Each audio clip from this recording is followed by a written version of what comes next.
fixing your phone instead of buying a new one? Yes! Yes!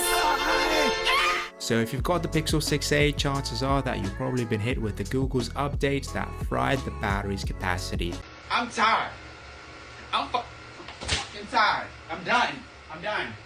And you're now thinking of replacing the battery yourself, but don't really know where to start. Even a newbie like me managed to replace it, and so can you. I'll go over my experience of replacing the battery and what challenges I faced and how long it took me to complete the repair. While doing this, it gave me a big appreciation of fixing your own equipment and having your repair mentality to the things you own instead of throwing or buying a new one. Well, before we start, I'm not sponsored by ifixit. I use their tools to do their repair, which I felt was easy to do. You can get the equivalent tools from another place if you wanna. First, go to ifixit.com to get the Fix-It kit, which includes the tools needed to open your phone with the genuine Pixel 6a battery. At the current time, they only ship to the following countries, but you can look at the contents that are needed and can order it separately elsewhere if needed. If it's out of stock now, do check it regularly as they might come back in stock. I believe the battery are in high demand right now, so there might be some delays to getting the batteries. The ifixit website has step-by-step guide to replace the batteries. It even has people's comments in each step on how they went about it, so you can learn from people's experience as well. So if you prefer a video version, there is that available too. I'll add in some additional videos in the description that help me out, so if you want to reference them while doing the repairs, then you can check them out. For me, the hardest part of the whole fixing was to try to get the lid off and the battery off. They were glued super tight, man.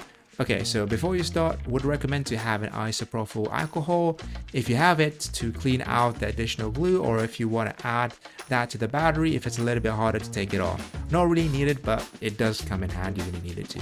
Now, opening the case had some challenges.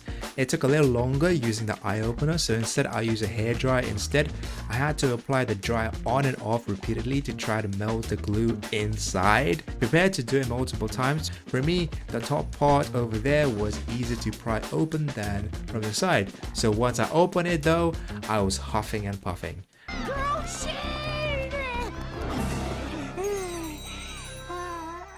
Next, do make sure to order the screws that you've taken off so that you can go the reverse so you know which screw to take for which one. The second hardest challenge was the damn battery removal. The mechanism was to push it side to side to take the glue out at the back, but it felt like a super glue was attached to it, man. So prepare to spend some time going over it to release the battery. What helped me for this was to apply the hairdryer at low speed to the battery to try to release the glue. But please do be extra careful when doing this and do it in short bursts, slowly, if it's really hard and stuck to take out. You'll need to do it a few times if your battery glue is super strong, but keep going slowly and after a few tries it should come off. It does feel like you're going in war at times when you're trying to take off the battery, but just keep calm and carry on and it'll come off. Once the annoying battery glue is off, it's time to add in the adhesives.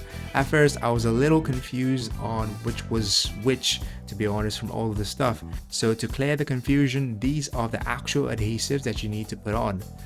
The big one is for the bottom of the battery, looks similar to the mark of the battery adhesive that you removed, and the smaller rectangle one goes at the top of the battery, or you can just put it, at the back.